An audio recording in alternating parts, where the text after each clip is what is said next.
At my son's memorial dinner, his widow placed 3 cardboard boxes outside my bedroom door. One of them had a label in her handwriting, "Ray's Things." My son had been buried less than 6 hours earlier. There was still cemetery dirt on the bottom of my shoes. I was still wearing the navy tie Ethan had bought me for Father's Day. His picture was still sitting on my mantel, surrounded by white candles his wife had chosen, because she said they photographed better. And there she stood in my kitchen, holding a stack of donation envelopes, like she was hosting a charity event. Kendra smiled at the pastor. She thanked the neighbors for their casseroles. She hugged Ethan's paramedic friends like she was the only person in the room who had lost him. Then she looked straight at me and said Ray should be packed by Friday. The room went quiet. Not peaceful quiet, ashamed quiet. My sister looked down at her paper plate. The pastor stopped mid-sip. My neighbor Helen's hand froze on the back of a chair. Kendra kept going. "Ethan carried you long enough, Ray. I can't inherit his burden. His burden." That was what she called me. Not his father. Not family. A burden. Then she slid one of those donation envelopes across my own dining table and said, "People want to help with your transition." My transition. That was the word she used for throwing a grieving father out of the house he had built with his wife. What Kendra didn't know was simple. The house she was trying to take had never belonged to Ethan. The workshop she wanted to turn into a creative studio had never belonged to Ethan. The old Ford truck she planned to sell had never belonged to Ethan. And the family legacy she was trying to rewrite had already been protected by the one person she thought could no longer speak. My son. But I didn't yell. I didn't beg. I didn't defend myself in front of people who had already decided my silence meant weakness. I picked up my coffee cup, looked at the woman trying to erase me from my own life and said, "Friday is a long way off." Kendra nodded like she had won. She thought I was scared. She had no idea I was giving her time to show everyone exactly who she was. My name is Raymond Walker, but most people in Maple Falls, Ohio call me Ray. I am 68 years old, a retired high school shop teacher. And until October, I thought I understood grief. I had already buried my wife Linda 5 years earlier. Cancer took her slowly. It took her hair, her appetite, her singing voice, and finally, the hand that used to find mine under the dinner table whenever she knew I was worrying about money. Losing Linda was a long goodbye. Losing Ethan was a door slamming shut. My son was 38. He was a county paramedic, the kind of man who could carry a stranger out of a wrecked car and still remember to stop by my house on Sunday with milk furnace filters and a joke he had been saving all week. He was not perfect. He left tools in the wrong drawers. He ate standing over the sink.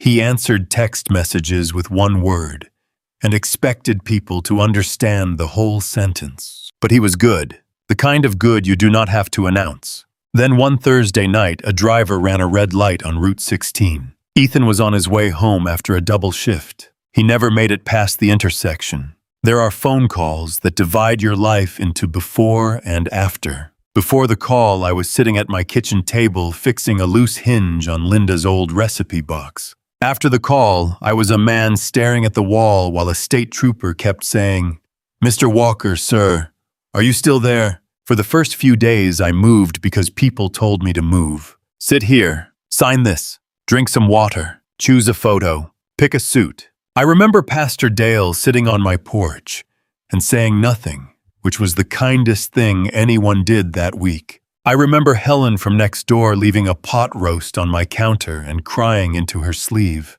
I remember my sister June calling every morning and saying, "Ray, I'm coming over," not asking, just coming. And I remember Kendra taking control. At first I excused it. People grieve in different ways. Some people collapse. Some people clean. Some people organize because if they stop moving, the pain catches them. Kendra organized. She chose the funeral home before I had even opened Ethan's closet. She picked the casket. She chose the flowers. She approved the obituary. When I suggested we play Take Me Home Country Roads, because Linda used to sing it badly while making pancakes, and Ethan always begged her to stop. Kendra frowned at me across the funeral director's desk. "That feels too backward-looking," she said. Ethan was about moving forward. Moving forward. My son was dead, but I swallowed the words, because I thought she lost her husband. Let her have control where she can.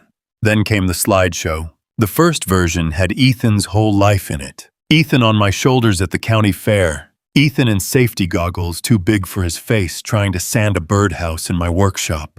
Ethan and Linda making snow angels in the backyard. Ethan at 12 holding a crooked wooden shelf like it was a masterpiece. Ethan in his paramedic uniform with his arm around me, both of us squinting into the sun. Kendra changed it. Most of those photos disappeared. In their place were pictures of Ethan and Kendra at restaurants.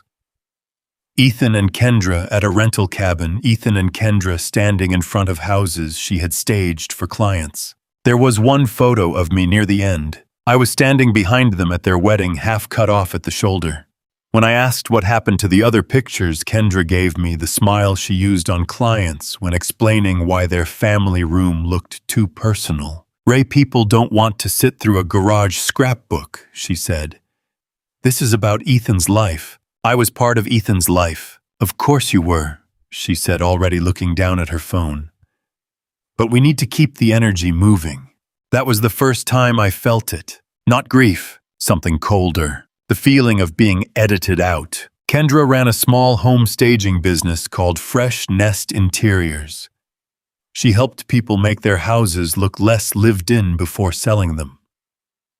She removed refrigerator magnets, boxed up family photos, replaced quilts with beige throws, and posted before and after videos online with soft piano music. She was good at it. Too good. She looked at every room like it had a flaw to correct. Even before Ethan died, she had been studying my house with that same expression. The recliner Linda loved, too bulky. The oak dining table I built in 1992, too dark. The stair wall full of family pictures, too much visual noise. Ethan's old baseball trophies, dust collectors. The workshop out back, wasted potential. She never said all of it at once. Kendra was smarter than that. She dropped it in small, polished sentences. "Ray, this place could feel so much lighter. Ray, a lot of seniors feel relieved after downsizing. Ray, if you ever wanted to sell, this house has amazing bones." And Ethan would always laugh, kiss the top of her head, and say, "Kendra, Dad likes his house the way it is." My house. He always called it that. After Ethan died, Kendra stopped saying Ray's house. First it became the house, then Ethan's family home. Then by the memorial dinner, my responsibility. That Saturday morning, we buried my son under a sky the color of dirty wool. The church was full. Paramedics in dress uniforms lined the aisle. Former students of mine came with their own children.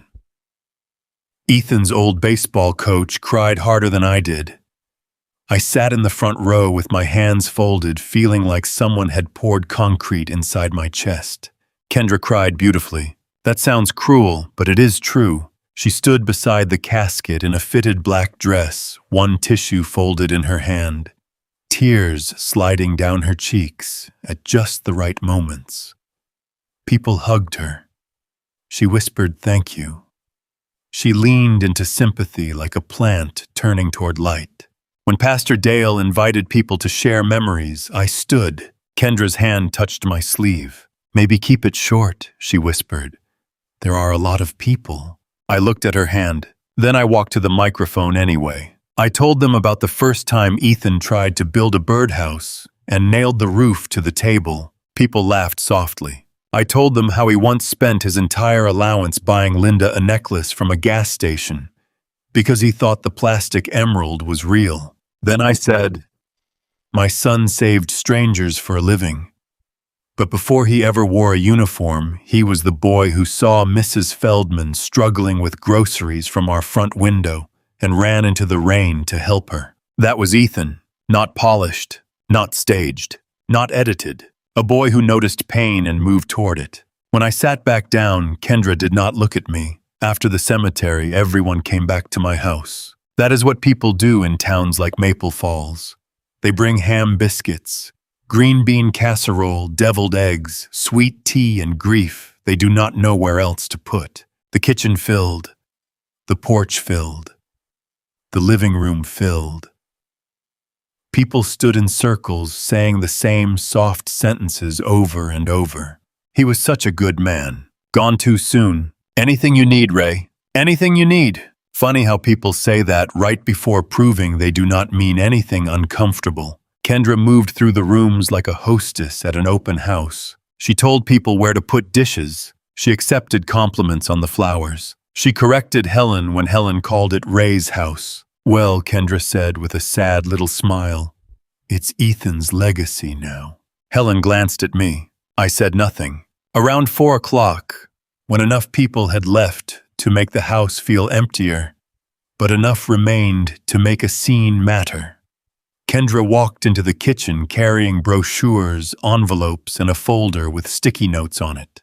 Ray, she said, we need to talk. I was rinsing coffee cups because doing something with my hands was the only thing keeping me standing. Now, I think it's better while family is still here. My sister June looked up. Pastor Dale turned from the counter. 3 of Kendra's staging friends, Brittany, Celeste, and Marla, stopped whispering by the doorway. Kendra placed brochures on the table. Pine Haven Senior Apartments, Brookside Assisted Living, Golden Oaks Community Living, all smiling old people and clean sidewalks. I know this is difficult. Kendra began using the voice from her organizing videos, but Ethan and I had discussed your situation. My situation. Not my grief. Not my life. My situation. I don't know what you mean, I said. She breathed in slowly like she had rehearsed patience. This house is too much for you. The bills, the stairs, the maintenance, the yard. Ethan was carrying more than he ever admitted. June frowned. Carrying, Kendra did not look at her. He was supporting Ray. Quietly. Because that's who Ethan was. I set 1 coffee cup in the rack. Kendra, what exactly do you think Ethan was supporting? Her face tightened. The house. Groceries. Repairs. Utilities. All the little things that add up when someone can't manage alone. The room changed. I felt it. People were not sure whether to look at me or away from me. That hurt more than Kendra's words, because a lie only needs 1 mouth, but it needs a room full of silence to grow. I looked at Pastor Dale. He looked troubled, but he said nothing. I looked at June. My own sister stared at the table. Kendra slid a brochure toward me. Pine Haven has short-term availability. I called yesterday. Yesterday, June said softly. Before the funeral, Kendra gave her a sharp glance. Someone had to be practical. I stared at the brochure. A smiling man in a cardigan held a puzzle piece. How thoughtful, I said. Kendra missed the edge in my voice. I'm giving you until Friday to pack what you truly need. Pine Haven rooms are small, so be realistic. What about my bedroom? She looked down the hallway. I'm turning it into a consultation room. I need a professional space if I'm going to rebuild. My bedroom, the room where Linda and I slept for 31 years. The room where she died with my hand wrapped around hers. The room where Ethan sat on the floor after her funeral and cried like a little boy because he did not want me to hear him from the hallway. A consultation room. For pillows, I asked. Brittany looked down. Kendra's mouth hardened. For my business, which is the only thing I have left now. And the workshop, she sighed. Ray, I know you're attached to it, but it's full of old tools and scrap wood. Brittany knows a buyer. We can use that money for repairs. My workshop. The place where I taught Ethan how to hold a hammer. The place where Linda painted wooden pumpkins every fall. The place where half the boys in town learned to fix something because their fathers were gone drunk, busy, or too tired. Old tools and scrap wood. I looked at the room again. No one defended me. Not June. Not Pastor Dale. Not Helen. Not Ethan's friends standing near the porch door with paper plates in their hands. What hurt me most was not Kendra's lie. It was how easily the room made space for it. Kendra lowered her voice, but not enough. I need you to understand something. I'm not the villain here. I'm just the person willing to say what everyone else is thinking.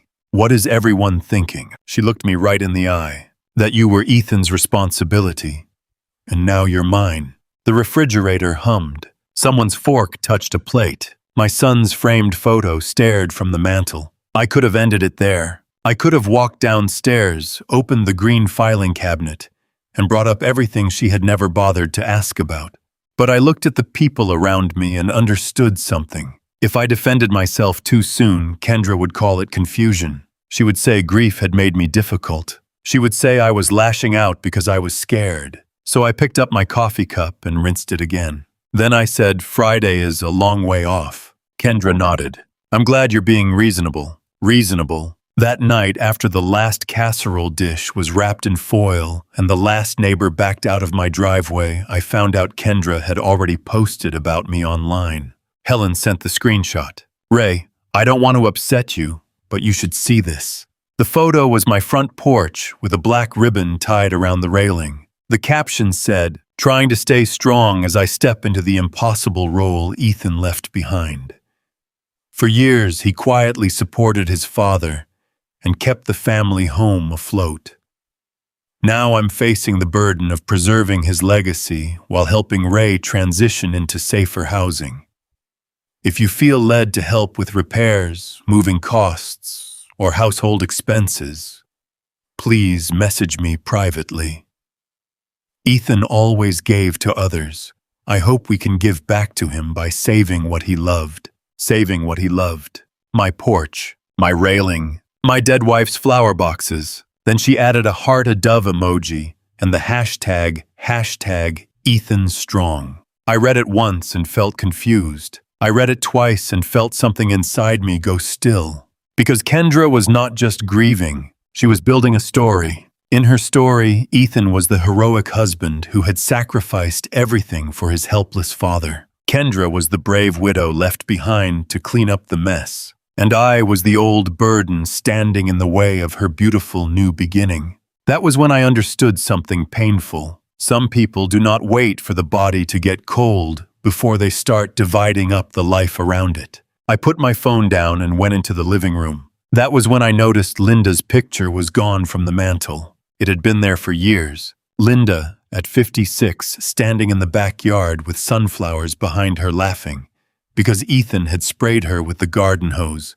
In its place, Kendra had put a black and white wedding photo of herself and Ethan. A beautiful photo, a cruel replacement. I found Linda's picture in a cardboard box near the stairs. 3 other frames were in there too. Ethan at 7. The 3 of us at Niagara Falls. Ethan in his paramedic uniform, his arm around me. On the box in Kendra's neat handwriting were the words, Old Family Items. I stood there for a long time with Linda's picture in my hands. Old family items. That was what 36 years of marriage became when someone wanted a clean wall. I carried the picture back to the mantel and put it where it belonged.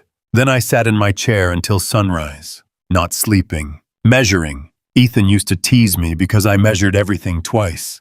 Dad, he'd say you act like the board has a lawyer, and I'd tell him a bad cut teaches longer than a good guess. By Monday morning, I had stopped guessing. Kendra arrived at 9 without knocking. She still had Ethan's key. I heard it turn in the lock and watched her walk in with a tablet, a measuring tape, and a reusable shopping bag full of paint samples. Morning, she said brightly, as if she had not tried to uproot my life 2 days earlier. Kendra, she glanced at Linda's photo back on the mantel and frowned. I moved those for a reason. I moved them back for a reason. I'm not fighting over decorations today. Linda isn't a decoration. Her face tightened. I know you're emotional. Kendra, I said, be careful. That stopped her, only for a second. Then she recovered. I came to take measurements. For what? The consultation room, the front sitting area, and the workshop. I need a plan before Friday. She placed paint samples on my dining table. Soft linen, warm clay, modern mushroom. Linda would have laughed until she cried at modern mushroom. I also need you to start separating what you'll take with you, Kendra said. Pine Haven rooms are small. You can keep sentimental items, obviously, but large furniture won't fit. The dining table, she gave me a gentle smile. Ray, that table is enormous. I built it. I know. And that's sweet. But not everything handmade needs to be kept forever. Sweet. She had a gift for making love sound like junk. Before I could answer, I heard her phone chime. She looked at the screen, then adjusted her hair, and walked toward the living room. I followed quietly. She leaned against the mantel, angling herself so Ethan's wedding photo was behind her. Linda's picture was just out of frame. Then she pressed record. "Hi, everyone," she said softly to her phone. "I just wanted to thank you for the support. Grief is heavy, but I'm trying to honor Ethan by preserving the home he loved while helping Ray move into a safer chapter." I stood in the doorway. She was recording grief content in my living room, beside my mantel, using my dead son's name, with my dead wife's picture pushed out of the shot. Kendra saw me on the screen and stopped recording. Her face flashed with irritation. "You scared me. You're asking strangers for money. I'm sharing our journey." "There is no our journey." Her jaw tightened. "You don't understand how community support works. I understand asking for money under false pretenses." Her eyes sharpened. "Are you calling me a liar?" "Yes." The word surprised both of us. But once it came out, I felt taller. Kendra put the phone down. "How dare you? How dare you use Ethan's death to build your brand?" Her face went red. "My brand, my husband is dead. My son is dead." That stopped her again. For a moment, the house was quiet. Then she chose anger. "This is exactly what Ethan dealt with," she snapped. "Every little thing had to orbit you. Your house, your shop, your memories, your dead wife. He could never fully leave because you always needed something." That one found a soft place. Not because it was true, because I loved Ethan enough to fear any sentence that began with "he could never." "Did Ethan say that?" I asked. "He didn't have to. You keep saying that, because not everything needs to be spelled out. Some things do." She picked up her paint samples. "You have until Friday, and if I'm not gone," her mouth curved, "then I'll change the locks." That was the moment Kendra crossed from grief into something else. Ambition. She was not just mourning Ethan. She was rearranging his death into an opportunity. A house, a business space, a public story, the tragic young widow rebuilding her life in the beautiful old family home. All she needed was for the old man in the back bedroom to disappear. She left with her tablet under her arm. The house sighed after the door closed. Old houses do that. They creak, settle, and remind you they have heard worse and survived. I went to the mantel and looked at Ethan's photo. "What would you do, son?" I whispered. The answer came in his voice. "Dad measured twice." So I went to the basement. The old green filing cabinet sat beside the Christmas decorations and the paint cans Linda used to tell me to throw away. The top drawer was labeled House. Inside were the things Kendra had never cared enough to ask about. The deed, the paid-off mortgage letter, property tax receipts, insurance papers. Nothing dramatic. Nothing complicated, just decades of ordinary proof that Linda and I had worked, saved, argued, repaired, painted, and paid for this home long before Kendra ever walked through the front door. But those papers were not what made me cry. The papers proved ownership. The cedar tool chest proved love. I found the key in Ethan's old file inside a small envelope with my name on it. Shop chest key. The handwriting was Ethan's. My hands started shaking before I even opened it. The cedar chest sat in the workshop, under the back window. Ethan and I had built it together when he was 16. We burned our initials under the lid, RW plus EW 2002. The workshop smelled like dust pine and old summers. A half-sanded bookshelf still sat on the bench. Ethan had started it for Mrs. Feldman's grandson before he died. His pencil marks were still on the wood. I opened the cedar chest. Inside were bent nails, old pencils, Linda's paintbrushes, a Little League patch, and the blue-handled hammer Ethan used when he was 8. At the bottom was a USB drive taped beneath the tray. On it in black marker, Ethan had written, "For Dad's 70th." I took it upstairs and plugged it into my old laptop. Ethan appeared on the screen, alive, smiling, sitting in the workshop in his county paramedic sweatshirt. I stopped breathing. "Okay," he said, rubbing his face.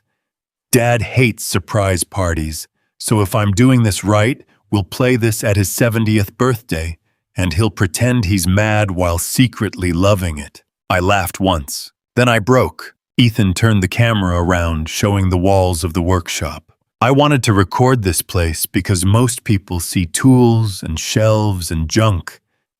But this is where my dad raised me. This is where he taught me patience and how to fix what can be fixed and how to let go of what can't. He paused. I know people think I take care of him because I come over a lot. Truth is, he took care of me my whole life. Still does. If you're watching this at the party, Dad, I love you. And if anybody ever forgets whose house this is, tell them to ask the guy who poured the footings. The video ended. I sat at the kitchen table until the screen went dark. For the first time since the funeral, I let myself cry loudly. Not the kind of tears people can comfort, the kind that belong only to a father and an empty room. When I finally wiped my face, I knew exactly how this would end. But Kendra needed one more chance to choose decency. She did not take it. Tuesday evening, my sister June came over. She stood on the porch holding banana bread, which was what people brought when they had no idea how to apologize. Ray, she said, I saw Kendra's post. I figured. I didn't know she was going to say all that. No, June's eyes filled. I should have said something Saturday. Yes, she flinched. I did not soften it. Not yet. I wasn't sure what was true, she said. I looked at my own sister. You weren't sure whether I was a burden. Her mouth trembled. No, Kendra sounded so certain. That's how lies survive. June looked down. I'm sorry. You stayed quiet while she measured my life for removal. She started crying then. Part of me wanted to comfort her. She was my little sister. I had spent most of my childhood pulling her out of trouble, standing between her and bullies, fixing her bike, paying for tires when Paul was laid off. But another part of me, the part that had been called a burden in my own kitchen, stayed still. June whispered, What are you going to do? Let her tell the story one more time. And then Ethan will. Wednesday morning, Kendra sent a group message. She included me by accident, I think. Or maybe by arrogance. Tomorrow evening at 6, we'll gather at the Walker House to discuss the legacy project Ray's transition and how we can honor Ethan by preserving what he loved. Please bring any memories, practical suggestions, or support you feel led to offer. The Walker House, Ray's transition, support. I stared at the message. Then I replied with 2 words. I'll attend. Kendra responded privately a minute later. Please don't make this awkward. I typed back. Awkward already has a chair at the table. She did not reply. Thursday evening, my house filled again. But this time it did not feel like mourning. It felt like staging. Kendra had moved Linda's quilt off the sofa and replaced family photos with white candles and framed prints of leaves. On my dining table, the same table I had built with my own hands, she placed a neat stack of donation envelopes.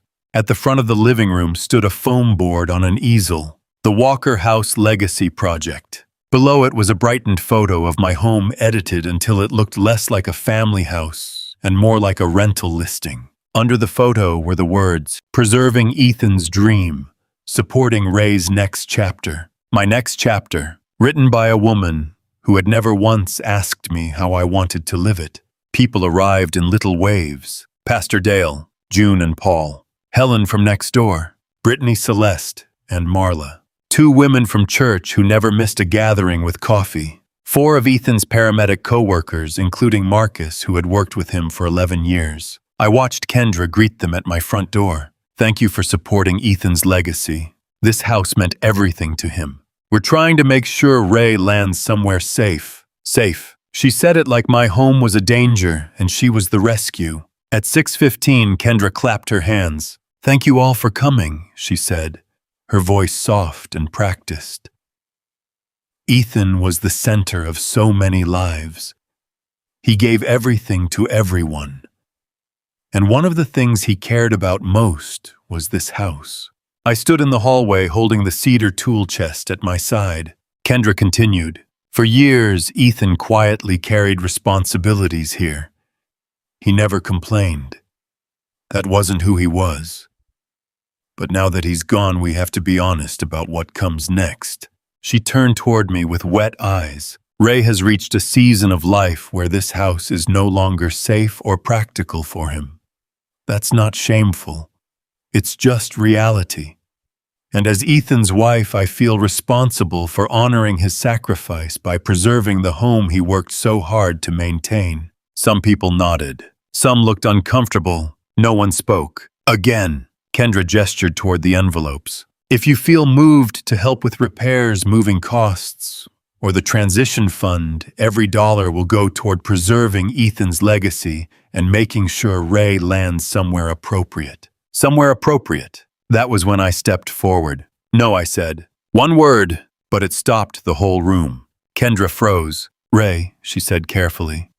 Maybe we can share memories after. Number. I walked to the dining table and set the cedar tool chest beside the donation envelopes. The sound of wood meeting wood echoed through the room. Kendra's face changed the second she saw it. She knew the chest mattered. She just did not know how much. This isn't the time, she whispered. This is exactly the time. I looked around the room. Neighbors, family, church friends, my son's co-workers, people who had heard me called a burden and had said nothing. Kendra has been speaking publicly about my life, my home, and my son's legacy, I said. So before anyone puts money in one of those envelopes, I think you deserve to know whether the story she told you is true. Kendra stepped toward me. This is private family business. You made it public when you posted it online, Helen said quietly. She did. Kendra looked at her like she had been slapped. I opened the chest. First, I took out Ethan's little blue-handled hammer. He was 8 when I gave him this, I said. He bent more nails than he drove, but he kept trying. No one moved. I placed the hammer on the table beside the envelopes. Then I took out one folder. Not a stack. Not 4 decades of paper. Just enough truth to stand on. Kendra, I said. Which bank holds the mortgage on this house? She blinked. What? You told everyone Ethan worked hard to maintain this home.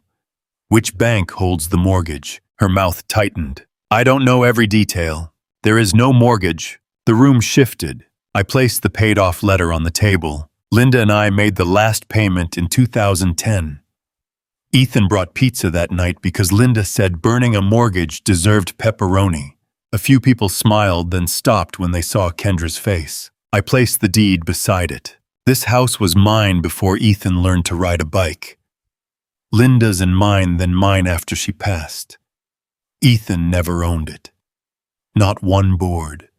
Not one shingle. Not one square foot. Kendra's lips parted. That doesn't mean he didn't help. He helped because he loved me, I said. Not because I was helpless. Marcus looked down. June began crying. I did not stop. These papers prove ownership, I said. But ownership is not the most important truth in this room. I held up the USB drive. This is. Kendra took a step forward. Ray number. I looked at her. Why not? She had no answer. I plugged it into the television. The screen flickered. Then Ethan appeared, alive, smiling, sitting in the workshop in his county paramedic sweatshirt. A sound moved through the room. Someone gasped. June covered her mouth. Marcus whispered, "Oh man." Kendra went completely white. On the screen, Ethan rubbed his face and laughed. Okay. Dad hates surprise parties, so if I'm doing this right, we'll play this at his 70th birthday, and he'll pretend he's mad while secretly loving it. A few people laughed through tears. Then Ethan turned the camera around, showing the workshop. I wanted to record this place because most people see tools and shelves and junk. But this is where my dad raised me. This is where he taught me patience and how to fix what can be fixed, and how to let go of what can't. Kendra stared at the screen like it was accusing her personally. Ethan continued, I know people think I take care of him because I come over a lot. Truth is, he took care of me my whole life. Still does. That was when the room broke. Not loudly, quietly. The way people break when they realize they have believed the wrong story. Pastor Dale looked at the floor. Helen wiped her eyes. One of Kendra's friends slowly stepped away from the donation envelopes. Then Ethan smiled at the camera and said the line that ended Kendra's version of my life forever. If anybody ever forgets whose house this is, tell them to ask the guy who poured the footings. The video ended. No one spoke. The whole room went silent. For the first time all week, nobody looked at me like a helpless old man. They looked at Kendra like they were finally seeing the room she had built out of lies. Kendra covered her mouth with both hands. I didn't know she whispered. You didn't ask. I thought. You assumed. Her tears came then. Real tears, I think. But tears can be real and still not repair what cruelty broke. I picked up the donation envelopes and handed them to Pastor Dale. Please return these. No money is needed for my house. Pastor Dale nodded. I will. Then I turned back to Kendra. You will take down every post about me, this house, and Ethan's so-called burden tonight. She nodded. You will not use this house, this workshop, or my son's name for your business. Another nod. You will put Linda's things back where you found them. Her lips trembled. Yes, and you will move out. The room went still again. Kendra looked up. Ray, I'm not putting you on the street tonight, I said. You have 30 days. Her face twisted because she understood. 30 days. The same kindness she had pretended to give me.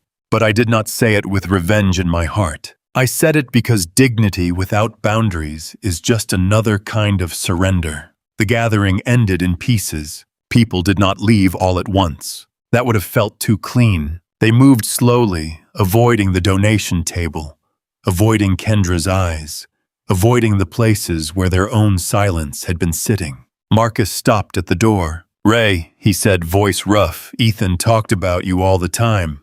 I should have said that sooner. Thank you. I'm sorry I listened to her. I nodded. Don't let loud people do your thinking for you. He swallowed. No, sir. June came next. She was crying hard. Ray, I'm sorry. For what? For being quiet. That was the first honest apology she had given me. I nodded. Don't do it again. She hugged me. For the first time since Ethan died, I let someone hold me. Kendra's friends left without touching the cupcakes they had brought.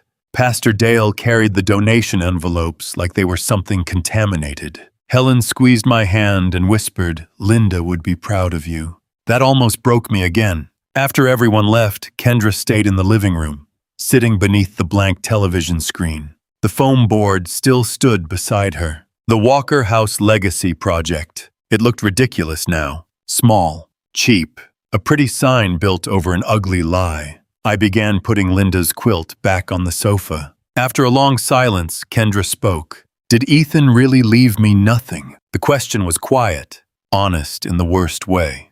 I turned. Ethan left you what was his to leave. What does that mean? His personal account. His car. His clothes. Your wedding photos. The county policy. Her eyes lifted. But not the house. Number. Not the workshop. Number. Not the bigger insurance policy. I paused. So she did know about it. Or suspected. Number. Her face crumpled. I was counting on that. I know. She looked ashamed then. Not sorry yet. Ashamed. There is a difference. I thought I could turn this place into something she whispered. It already is something. I meant something useful. I looked around. At Linda's quilt. At Ethan's hammer. At the table I built. At what point I asked, did you decide love wasn't useful? She had no answer. By Sunday morning, Kendra's post was gone. By Monday, 2 clients had canceled appointments with fresh Nest interiors. By Wednesday, the same women who had helped her carry candles into my living room were no longer answering her calls. Small towns do not need newspapers. They have church ladies, grocery aisles, school secretaries, and Facebook. Someone commented under one of Kendra's old staging videos, "Do you also stage fathers out of their own homes?" I did not write it. I did not like it. I did not defend her from it either. Consequences do not always need your help. They know where to go. Kendra spent the next 2 weeks moving quietly through the house. Not like an owner anymore. Like someone who had finally realized walls can remember. She packed her clothes first. Then business files. Then the decorative pillows she had brought into the house without asking.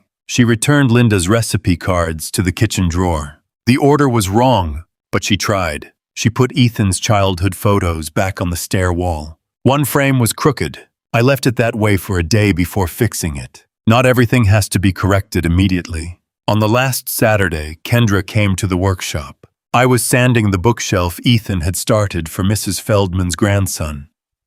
He had promised the boy it would be done before Christmas, and in our family, unfinished promises did not become scrap wood. Kendra stood near the red door. No makeup, hair tied back, a sweatshirt instead of the polished sweaters she wore in her videos. Grief had finally found her underneath the performance. "I found these," she said. She held out a small cardboard box. Inside were Linda's recipe cards, Ethan's baby pictures, and the Father's Day card I thought I had lost. "I don't know how they ended up with my things," she said.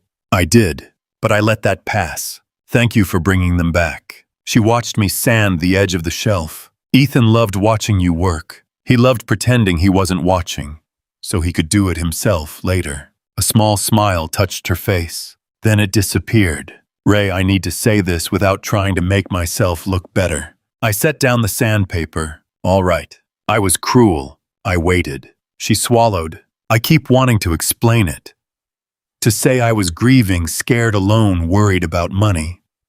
All of that is true. But it doesn't excuse what I did. I called you a burden because I wanted you to feel small. I thought if you felt small enough you would move, and then I wouldn't have to face how little control I had."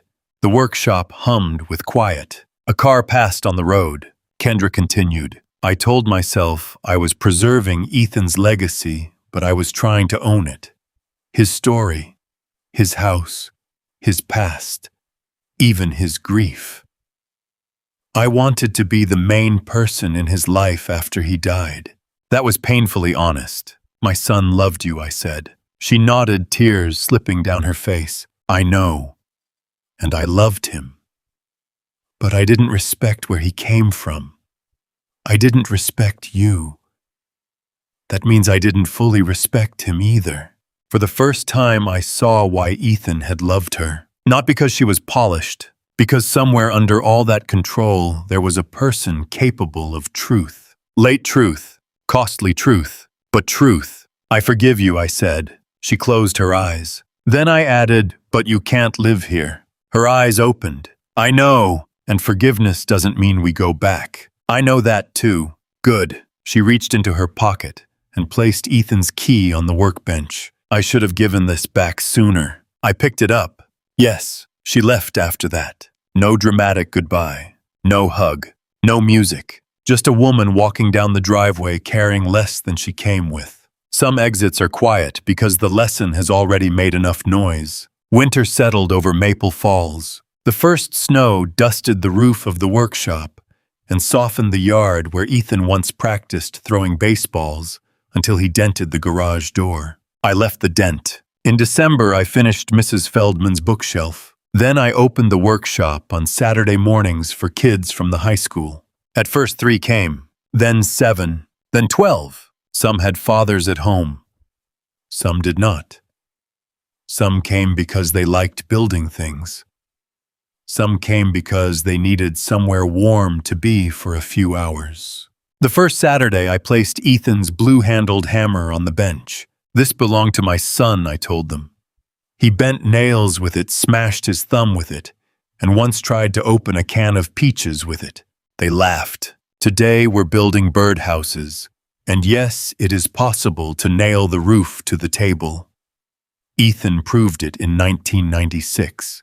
More laughter. For 2 hours, the workshop was alive again. Sawing, sanding, questions, mistakes. A girl named Harper measured every board 3 times and still cut one too short. She stared at the piece like she had ruined everything. I picked it up. "Good," I said. "Good, I messed it up." "No, you made a spacer." She blinked. "Sometimes mistakes just need a new job." She smiled. That night, I sat at my kitchen table with Linda's recipe box in front of me, and Ethan's video paused on the laptop. I did not play it every day. That would have turned it into a wound I kept opening. But sometimes when the house felt too large, I let him speak. Truth is, he took care of me my whole life. Still does. I looked around the kitchen, the cabinets Kendra wanted to paint, the table she wanted to discard, the mantel where Linda's photo stood beside Ethan's, and I finally understood something. A legacy is not a house. A house can hold a legacy, but it is not the legacy itself. A legacy is the way people feel after they leave your presence. It is patience passed down through tired hands. It is recipes saved in a drawer. It is a son coming home on Sundays not from guilt, but from love. It is the way you treat someone when you think they have nothing left to give you. Kendra thought legacy meant ownership, a sign, a brand, a beautiful story people could admire online. Ethan knew better. Legacy was the workshop, the table, the dent in the garage door, the old hammer, the love that did not need to be posted to be real. I was not Ethan's burden. I was his father. And my quiet did not mean I had no voice. It only meant I was waiting until the truth was ready to be heard. A few months later, I found a note tucked under the windshield wiper of my Ford Ranger. It was from Kendra. Ray, I drove by but didn't want to interrupt. I saw the kids in the workshop. Ethan would have loved it. I'm sorry again. Not because I want anything, because I finally understand that an apology is not a key. It is just a door you stand outside of until the other person decides whether to open it. I hope those kids learned from you what Ethan learned.